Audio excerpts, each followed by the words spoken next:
this is your AP ma'am. How are you people? I hope you all are doing fine. Okay, मेरा first lecture आपने अच्छे से देखा, समझा. Okay आज हम चालू करने वाले हैं एक्चुअल केमिस्ट्री, बट होगा एकदम बेसिक, मतलब ऐसा टॉपिक जो आपने सुना है ऑलरेडी. ओके मैं आज पहली बार सुनाने वाली नहीं हूँ, लेकिन बिलीव मी ये टॉपिक्स हम इतना डिटेल पढ़ने वाले हैं कि कुछ टॉपिक्स आपने आज ही सुने होंगे. मतलब टॉपिक्स तो सुना है, लेकिन उसके बारे में जो डिटेल्स है वो आज आप पढ़ने वाले हैं. So let's get started. Okay ये पिक्चर ज़रा मेरा फेवरेट है, तो आपको ये हर स्लाइड में दिखते रहेगा बच्चों. So let's get started. हमने उस दिन भी डेफिनेशन देखा था केमिस्ट्री का, आज फिर हम वो डेफिनेशन देखेंगे केमिस्ट्री का. What is chemistry? Chemistry deals with the study of matter, their structure, characteristics and interaction. So अभी यहाँ पे सबसे पहला ही लाइन आप देख रहे हो बच्चों कि लिखा है it is a study of matter. तो ये मैटर होता क्या है? यू शुड फर्स्ट नो ना कि भाई ये मैटर होता क्या है. मैम बोल रही है स्टडी ऑफ मैटर, तो मैटर होता क्या है? मैम कहीं ये वही तो नहीं है जो हमको आपने 8, 9, 10 में हमने पढ़ते गए कि matter is something which occupy space and has mass. Yes बच्चों आप वही पढ़ने वाले हो. Matter is something which occupy space and has मास. हाँ मैम ये तो कितना इजी है, हमको पता है. ये पता है ना, इसके आगे का तो सुनो. ओके टाइप्स ऑफ मैटर तो देखते हैं, उसके बारे में डिटेल स्टडी तो करते हैं आज. Okay so let's get started बच्चों. मैटर का तो हमने सिर्फ डेफिनेशन देखा है अभी तक. आपने डेफिनेशन तो जरूर सुना है मैटर के बारे में, that matter is anything which occupies space and has mass. okay मतलब जो बच्चों को नहीं मालूम ये उन बच्चों के लिए है. when I say anything which occupies space, कोई भी चीज़, ये मेरे हाथ का वॉच, ओके ये स्टाइलस, मैं खुद इतना बड़ा इंसान, ओके ये वाटर बॉटल टप्परवेयर का है बाय द वे, बट ठीक है water bottle. Okay so all these are nothing but matter. How come ma'am? कैसे आपको मालूम कि सारे मैटर है? किसी ने बताया था कि हमको रटना पड़ेगा क्या सब मैटर है? ऐसा कुछ नहीं होता है बच्चों. डेफिनेशन इटसेल्फ सेज, तुमको पहले ही बोला हमने कि समझो, चीज़ों को समझो. ऐसी चीज़ें ओके जिसको जगह चाहिए होती है, विच ऑक्यूपाइज स्पेस, ओके और उसका एक वेट होता है, that is what you called as matter. These are certain examples of matter in front of you. You can see a glass of water, ice, okay, steam जो निकल रहा है, okay, then biscuit, okay, कौन से भी biscuit ले लो भाई, gold biscuit तो गोल्ड बिस्किट या मारे गोल्ड बिस्किट ले लो. okay, both are matter बच्चों, दोनों का भी वेट होता है और दोनों को भी एक स्पेस लगता है. उसको अगर कहीं रखना है मुझे, तो क्या इसको मैं ऐसे रखूँगी तो उसको स्पेस नहीं लगेगा क्या? इसको स्पेस लगेगा. So everything requires space. Anything and everything which requires space and has mass is called as matter. यहाँ पे आपको ट्री दिख रहा है, ट्री के अलावा आपको क्या दिख रहा है? आपको दिख रहा है यहाँ पे हाउस. बट हाँ आप बोलेंगे मैम हमको ना बुक्स वगैरह भी दिख रहे हैं, ठीक है, बट बच्चों ये सब चीज़ उड़ रहे हैं बराबर. मतलब एक और मैटर प्रेजेंट है यहाँ पे. बोलो बच्चों. Yes you're guessing it right, that is air. Air is also a matter. अब कुछ बच्चे बोल सकते हैं कि मैम एयर कैसे, मैम एयर कैसे मैटर है? एयर को तो जगह नहीं लगती भाई बैठने के लिए. ऐसा नहीं है बच्चों. I'll give you one example. Okay, imagine you have a balloon in front of you. तुम्हारा बलून है, तुम बलून को ब्लो करने वाले हो. ओके मतलब तुम क्या करने वाले हो? तुम अपने माउथ से कार्बन डाइऑक्साइड या कोई गैस रिलीज करने वाले हो, राइट? तो वो बलून क्या हो जाता है, वो ब्लो अप हो जाता है. ओके वो फुल जाता है. वो क्यों? क्योंकि उसके अंदर जो गैस था, जो एयर था, उसने क्या किया? बलून के अंदर का स्पेस ऑक्यूपाई किया. ओके मतलब इट डज ऑक्यूपाई स्पेस. अब ma'am what about mass? Yes it has a mass. कैसे पता है मैम आपको? एक काम करो बच्चों, तुम नॉर्मल बलून का वेट चेक करो. कौन सा वेट? वो जिसमें तुम खुद का वेट चेक करते हो वो वाला वेट? नो बच्चों, हम वो वाला वेइंग मशीन लेंगे. ओके जो बेसिकली देखो जो गोल्ड स्मिथ वगैरह अपने पास रखते हैं, जिसमें ग्राम्स का भी हमको मालूम पड़ता है, वैसा वाला वेइंग मशीन लो. बलून का वेट चेक करो, ब्लो करने के बाद वापस से वो बलून का वेट चेक करो. You will see a difference, although it will be difference of 0.01, but yes you will see the difference over there. Okay which proves that yes even air is a matter. Okay हवा चलती, तुम्हारी बाल उड़ते हैं ना, बाल उड़ते हैं मतलब क्या कर रहा है, जो हवा है उसके पास ताकत है इतना कि तुम्हारे बाल को उड़ा पाए। तो ऐसी चीज़ के पास हमेशा मैटर के पास वो एनर्जी होती ही है, अगर वो मैटर नहीं होता तो तुम्हारे बाल को मूव नहीं कर पाता, ठीक है। So this proves that even air is a matter, okay. अब ये तो हो गया इंट्रोडक्शन ऑफ मैटर। मैम हमने सुना है मैटर के बारे में, हमको सब मालूम था जो आपने बताया, ठीक है बच्चों। थोड़ा और आगे जाएंगे, देखते हैं अभी आपको और क्या क्या पता है। We will now classify matter into 3 states: solid, liquid and gaseous state. If you can see the physical appearance, based upon the physical appearance हमने matter को classify किया है। कैसे classify किया है? solid, liquid, gas, okay? मतलब matter का physical appearance जैसे वो दिखता है। अगर मैं आपको solid के बारे में बात करूँ, ये solid है बच्चों, आपको दिख रहा है कि ये एक फिक्स्ड इसका शेप है। इसको मैं अपने हाथ में रख दूँ या इसको अपने सर पे रख दूँ, ओके, इसको कहाँ पे भी रखूँ बच्चों, तुमको क्या ऑब्जर्व होता है? तुमको ऑब्जर्व होता है कि अपना फिक्स्ड शेप को रिटेन करके रखता है, ये प्लेस टू प्लेस अपना शेप चेंज नहीं करेगा। वेयरएज ये जो मैं तुमको बार बार बताती रहती हूँ ना, मेरा टप्परवेयर का बॉटल, ये मत देखो, इस बार तुम पानी देखो अंदर का, ठीक है। So if you observe over here, तो आप ऑब्जर्व क्या करेंगे, आप ऑब्जर्व ये करेंगे कि जैसे ये पानी है, इस पानी ने इस बॉटल का शेप लिया हुआ है, बराबर। अगर इसी को मैं एक ग्लास में पोर कर दूँ तो क्या हो जाएगा, ओके, वो वाटर क्या करेगा, उस ग्लास का शेप ले लेगा, right.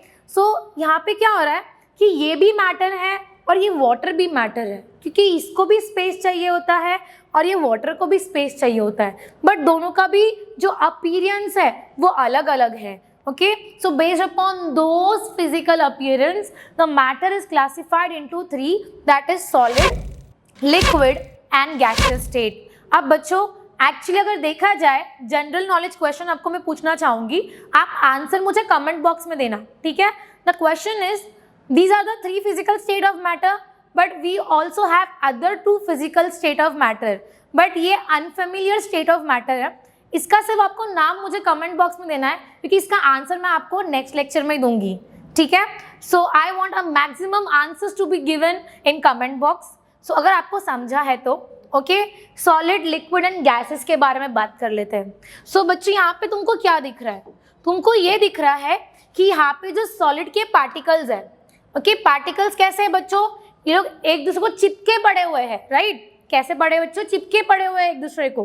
When I say they are stuck with each other, और ये चिपके पड़े होने की वजह से इसको जब एक कंटेनर में रखा तो भी ये क्या कर रहा है, ये अपने आप पार्टिकल्स अब चिपके हुए हैं और अपने शेप को रिटेन कर रहे हैं, राइट। अगर मैं उसको यहाँ रखूँ या उसको मैं कोई और कंटेनर में रख देती हूँ तो भी यू विल ऑब्जर्व व्हाट, कि ये सॉलिड का शेप जो है वो ऐसे का ऐसा ही रहेगा, राइट। अब लिक्विड के बारे में बात करते हैं। व्हेन आई से लिक्विड, आप खुद ऑब्जर्व करो कि ये लिक्विड का जो पार्टिकल है, ठीक है, ये पार्टिकल हो गया, ये पार्टिकल हो गया, ये पार्टिकल हो गया, so they are little away from each other, right. Solid particles में क्या थे? The particles are tightly packed, whereas here you can see the particles are little away from each other, and इसी वजह से क्या है, वो पार्टिकल्स फैले हुए हैं कंटेनर में। जैसे कि वो पानी जो है, वो पानी वाटर बॉटल में पूरा फैला हुआ है, राइट। अब अगर मैं गैसेस के बारे में बात करूँ तो यस, गैसेस में क्या होता है, गैसेस में जो पार्टिकल है they are far away from each other, the particles are far away from each other, इनके बीच में इतना प्यार होता ही नहीं है, ओके, यहाँ वहाँ घूमते रहते हैं। और एक्चुअली इस रीज़न की वजह से तुमको मालूम है, जो गैस है ना वो पूरा स्पेस ऑक्यूपाई करता है, ठीक है, पूरा स्पेस ऑक्यूपाई करता है। अगर एक चीज़ याद रखना, अगर कभी आपको किसी ने पूछा कि what is the volume of gas, okay, kept in a given container, you will simply say the volume of gas is equal to the volume of the container it is kept in, okay। अगर तुमको कोई पूछता है ना कि ये gas का volume है, बताओ ये एक गैस है और ये गैस का वॉल्यूम कितना है, तो तुम मालूम है क्या क्रॉस क्वेश्चन करोगे, तुम बोलोगे कि पहले ये बताओ कि वो कंटेनर का वॉल्यूम कितना है, क्योंकि आप जो भी कंटेनर में उस गैस को रखने वाले हो वो गैस वो पूरा स्पेस ऑक्यूपाई करेगा, मतलब उसका उतना ही वॉल्यूम होगा जितना उस कंटेनर का वॉल्यूम होगा। So this you need to remember that the volume of the gas is always equal to the volume of the container it is kept in. Okay, ये बच्चों नोट डाउन कर लो, ठीक है.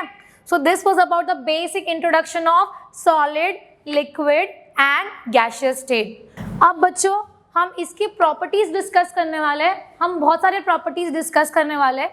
फिलहाल ये पहले दो प्रॉपर्टीज डिस्कस करते हैं.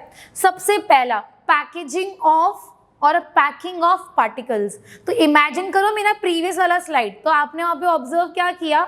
इन केस ऑफ सॉलिड क्या था, in case of solid the particles were tightly packed towards each other, right. तो पार्टिकल चिपके पड़े थे एक दूसरे को. ओके, ऑल चिपकू particles. So here you can see packed very close to each other. Okay, whereas in liquid कैसे थे पार्टिकल, थोड़े से अवे थे, राइट. सो लिखा हुआ है packed less close to each other. Okay, whereas in case of gases तुम देखोगे packed far away from each other. जो particles थे वो full on घूम रहे थे ना, जितने भी कंटेनर में जितना भी स्पेस था, जितना भी वॉल्यूम था, तो पार्टिकल्स क्या घूम रहे थे. It was occupying the whole space, the whole volume of the container, right. So that is the very first thing you need to remember. किसी ने आपको बोला enlist the properties of solid, liquid and gases. तो पहला point आप क्या लिखोगे, the packing of particles. Okay, solid में पार्टिकल्स कैसे थे बच्चों, tightly packed, whereas in liquid it was less loosely held, whereas in gases they were far away from each other. अब second point लिखा हुआ है forces of attraction between particles. We can also call it as intermolecular forces of attraction. Okay, attraction. Okay, तुमको क्या लगता है attraction तो तुमको ही होता है क्या, पार्टिकल्स को भी होता है. ओके, तो प्रॉब्लम नीव में है बच्चों, पार्टिकल्स को भी अट्रैक्शन होता है. सोचो, so when we talk about particles, okay, in case of those kind of particles जहाँ पे पार्टिकल्स दूसरे पार्टिकल को अट्रैक्ट करता है और एकदम स्ट्रांगली अट्रैक्ट करता है. ओके, ऐसे पार्टिकल्स मिलके क्या बनाते हैं बच्चों, सॉलिड बनाते हैं. Okay, remember, always remember one thing. In this earth, okay, in this world, every particle is attracting every other particle. Okay, and based upon their interaction, okay, उनका state, उनका physical state decide होता है. मतलब जो particle दूसरे particle को बहुत ही strongly attract करने वाला है, ऐसे पार्टिकल्स क्या बनाएंगे, सॉलिड बनाएंगे. आपने सॉलिड पार्टिकल्स देखे हैं कि they are tightly packed towards each other.